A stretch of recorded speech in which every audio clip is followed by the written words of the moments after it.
I took the AIC exam as part of my college degree program. So as I graduated from A&M in the construction management or construction science program, I took the AIC exam in my final semester there. And then after the required experience, I took the CPC exams. It was 7 years after I graduated. And I was able to pass each of those exams the first time I took them. Not that it was simple. I mean, there's a lot of good quality education and understanding that's required to pass those exams, but I was able to study, focus, and get through both of them successfully, and then been able to bring several people through that program myself and encourage other people to be certified. Our ethics competition with AIC Ethics is a very important part of what we are established as an organization by. So the AIC Code of Ethics is put together to make the consummate professionals in our industry. Construction in general has gotten a bad rap over time because it's really easy to not be ethical, to make those choices for your own best interest, not for the interest of what is right or what's good for the overall industry. So the AIC put together the ethics competition in order to promote ethics more front and center. And it's a collegiate level competition. So we're looking to have university involvement. Any accredited university in the country can participate, and we invite them all. And so we typically have 4, 5, 6 universities participate, and they respond to an ethical prompt. So we pull from the headlines, so to speak, change all the names and everything, and in some cases wait the appropriate amount of time before we publish a prompt. But we're having the students respond to genuine ethical situations that happen in our industry. So we have them have a written response so that they get a chance to research and really kind of dive into the material and figure out what the ethical issues are, what they could be, because they're not always the same person to person. Everybody has a different lens by which they review a situation. And so as they put together a scholarly paper response, we review those and then grade them according to how they measure up against our code of ethics. And then we invite a certain number of, there's statistical gaps and separations in scoring.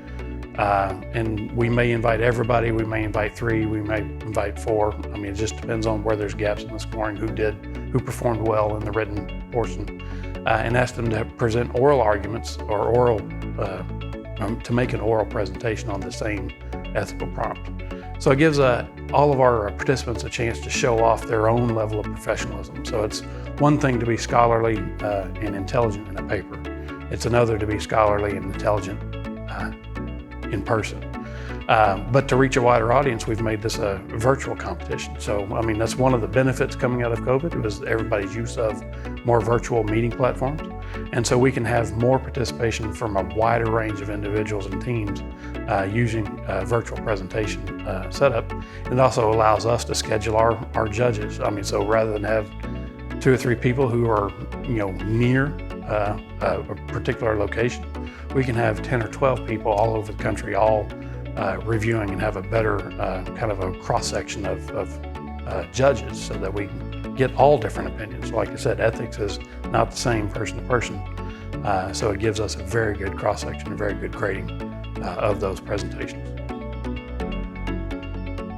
Just coming out of our board meeting here recently, where we had a very in-depth discussion on the competition and how it's run and how we look for it to run in the future. And one of our current board members commented to the entire board, which is a large group of industry professionals, said and he asked, could everybody on the board participate in the as an audience member for the oral presentations? Because he commented from the competition we did the year before, he contacted several of those students directly because they exhibited everything he was looking for in a potential new hire out of college. He said, so it was a definite kind of feather in a student's cap to be able to stand up in front of industry professionals and have an intelligent conversation on construction topics. And it led to several individual job offers just from that one day of presentation. The overall vision is to improve the entire industry, right? Because in my own position in leadership, I'm trying to find good, solid, well-experienced people to fill roles within my own organization. So I'm selfishly looking for people in my own career, but at the same time, the rising tide raises all ships. So if we can make the whole industry better, that's really what we're after. So it's not just about me, it's about we. So we want to make sure everybody gets the exposure and the experience necessary to be better at their job, and to make the construction profession a valued profession rather than just kind of an afterthought. Because a lot of people end up in construction. We want people to target construction and move on.